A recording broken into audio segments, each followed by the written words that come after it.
Hello, everyone. Cinephile Mike, your friendly neighborhood cinephile, is here, and happy July. Hope you have all enjoyed some of those school themed, early getting ready for the summer films. But here we are. And some of the films that I'm going to be looking at this month and next are going to reflect those summer times, especially today on day 33 of Oscar Rewind 2024 edition, my bi weekly series of videos where I reflect the work of this past year's Oscar winners and nominees. Today is one I'm going to be guessing a majority of you will be revisiting, but for some, this one could be new for you. And I will admit, it was one of Cinephile Mike's cinema sins. I didn't see this film until I was in my mid 30s. I know, shameful. I'm sorry. Please don't click away. Stay with me. I got lots of fun stuff to talk about. As always, I will be discussing the awards history for the film, the box office information, the critical response, and as always, these reviews will be spoiler free. Especially and as hard as it was with this one, we're there. So look, we're getting ready for Independence Day. And what better film to jump in with? Jump in, jump, water, blue. uh, sorry, I know it's a little lame. Please don't go away. But let's dive into the deep end for Fourth of July classic, Universal Pictures' Jaws, which, funnily enough, after that brief opening scene, much of the first half of the film takes place on July 2nd, which is the date that I have released this video. Written by Carl Gottlieb and Peter Benchley, based on Benchley's book of the same name, Jaws marks the second feature film for director Steven Spielberg. Made for a reported budget of $9 million, Jaws, released in the summer of 1975, ended up being deemed the first summer event movie. Oftentimes, producers ignored summer as a time for movie releases, but this one was there, and you could see that this was where the craze of summer movie season started. Now, on that $9 million reported budget, as per Box Office Mojo, during its domestic theatrical run, the film made $260,001,777. It would then be released later overseas, later in 1975, and since its debut, and there have been several theatrical re-releases, including the one where I saw it when it was on, I believe, Dolby for an anniversary screening I went to, including all of the releases and re-releases. Jaws currently, as of this recording and posting, sits with a take of $266,567,580 domestically and 210,353,000 internationally for a worldwide box office take of $477,220,580. Not too bad. Probably should have done the math for raise for inflation, what that would be today.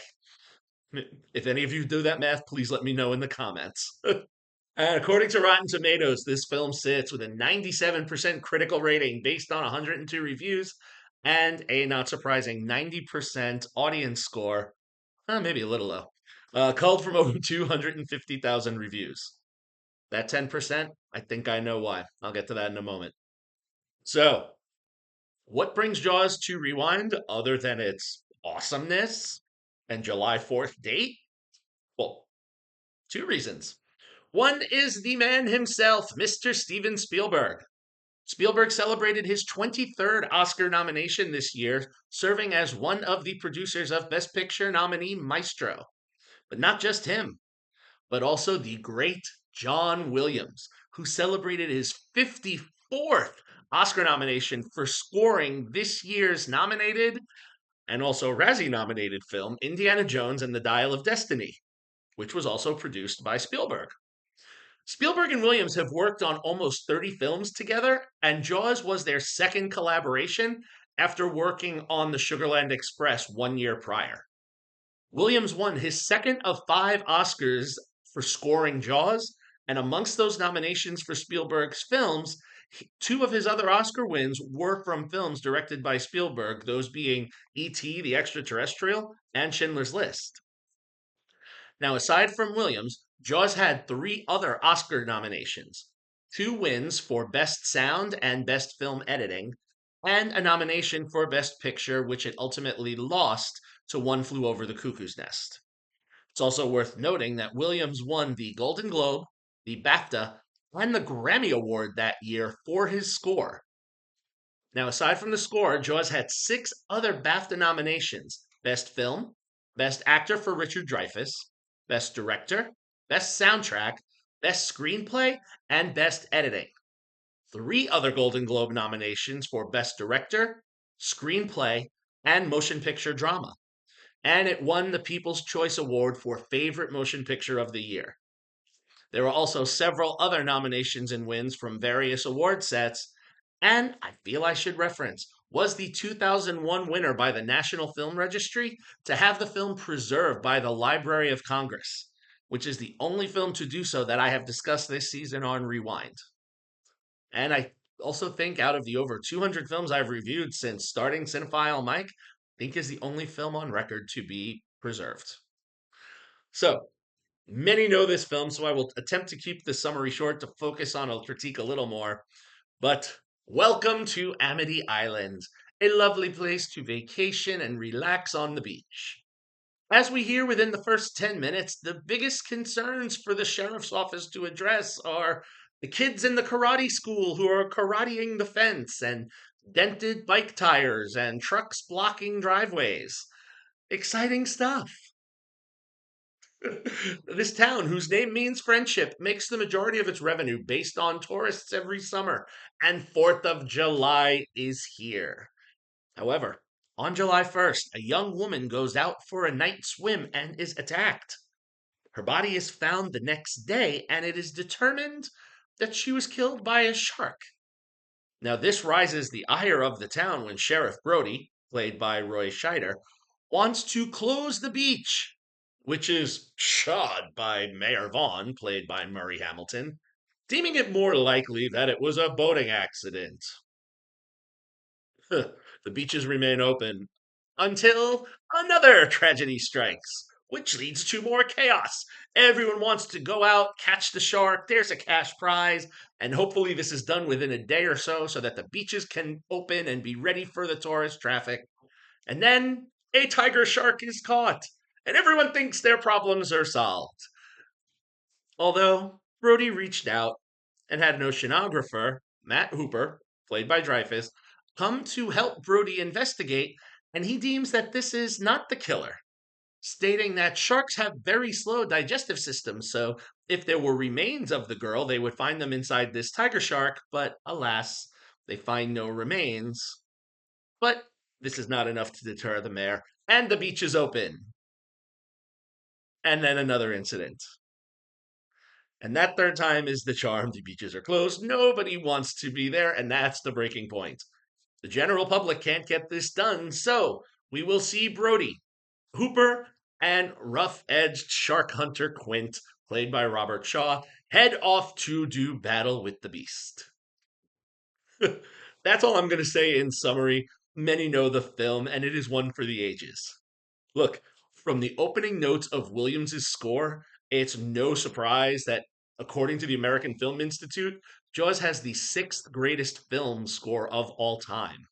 I mean, just hearing the name Jaws, you hear the da da da da da da da da da da da da. I mean, we know what we're right in from the get go, and it's so ingrained in us. And, I will say, looking at the effects, yes, you can see some of the mechanics and some of the effects might not look as great as you want. And I think that's you 10% audience. But it doesn't change the feeling of fear that Spielberg really makes us experience. I mean, we don't even get the shark until about two-thirds of the way through the film. So a lot of what we are responding to and a lot of the fear that's gripping us is not what we see, but what we don't see. Spielberg, this early in his career, knew a thing or two about creating suspense, and he uses Williams's score to tease us with this, much in along the style of how Hitchcock used to play with the audience in many of his films. And whenever we hear that da da da da, we know that shark is around, even if our characters don't, and we're not quite sure where he is. Sometimes he even shows up without us knowing. Then when we get to the second half of the movie, when Brody, Quint, and Hooper head off, we get a little bit of a different film. We spent the first half of the movie getting to know the town, getting to know Brody, seeing how the community responds to these circumstances. But once these three set off, now we get to a much more character driven plot that has this trio searching for this shark, but we really get to know who these people are and see there's more to them than just being a sheriff, an oceanographer, and a shark hunter. Some of the most entertaining moments take place during a interesting scene between Hooper and Quint, who at first are a bit adversarial because Quint thinks, the money and the contraptions of Hooper's not the way to go, and Hooper feels that his methods are best. There's a little bit of adversarialness going on. Not a word, my apologies. Um, but they move beyond that, and that's what sets this film apart from many of the summer blockbusters we get when we have these big sequences. We don't always get the character journey, and or we're not that invested in it, but here we are. Benchley and Gottlieb's script really balances the two, the human interest and the action films, quite nicely. And additionally, while I have heard many posit again, okay, the effects are a little cheap, I disagree, and I want to recognize the work of Robert A. Matty and his team. I mean, there's a lot of stories about how some of the models worked in freshwater, but then in saltwater there were issues, and that might be part of why Bruce, as his name, Bruce the Shark, doesn't appear as much. But look, I think less is best, and it works to the film's advantage. And look, I'm a huge horror movie fan. I have seen many horror films, and I sometimes don't even bat a wink. But there was a moment in Jaws where I jumped, and a friend of mine still mocks me for that. And going along with these effects, look, there is some solid writing and very good performances by this entire cast that makes this film an enjoyable watch, if, still horrifying at times. And there's a reason why it lives in the zeitgeist. And despite the many sequels that have come that are not good, or the other films that this has inspired that we've seen that we're kind of like, okay, we get it. The Meg is trying to be like Jaws. Uh, we truly have a wonderful film that has soared, and it will keep you gripped until the end if this is one you haven't seen. I could probably keep going, but I usually try to keep these videos on the shorter end, so I'm going to end it there. But based on everything I have said, no surprise, like my fellow critics with 97% rating, Jaws is an undeniable five-star film for me. It's a joy to watch. I remember my first I saw the film prior to the pandemic, and then during the pandemic in 2020, when we couldn't go out to the movies, there were a few drive-in theaters across the country that were open, and I went to one. It was my first time going to an authentic drive-in, and my experience was seeing the double feature of Jaws and Jurassic Park. That was a magical night. And yes, I do hope I get to see a screening of this film one day, sitting in an inner tube in a body of water. I know that makes me sound crazy, but hey, this is a film I would love to experience in that vein. If you would like to rewatch Jaws, or maybe you haven't caught this Oscar winner yet, and you're like, I've been meaning to watch that. Well, right now it's primarily streaming on Stars, or you can rent it on pretty much any digital platform. Also, now is the best time to take a look because every year around July 4th, a lot of different theaters do screenings of Jaws. For example, I can say for a fact, if you are in the New York City or tri state area and it's not too far to travel, the Alamo Draft House is hosting movie parties on July 4th of Jaws if you are looking for an alternative to your fireworks. All right. That's where I'm going to leave it, everyone. Have a wonderful 4th of July celebration. I will be back. As always, if you like what you heard here, please click on the button, subscribe to the channel, spread the word. You can follow me on all social media platforms, then on Letterboxd. Visit my website, Cinephile Mike, for exclusive additional movie reviews. Happy watching, everyone. And as always, this is Cinephile Mike saying take a break and watch something new.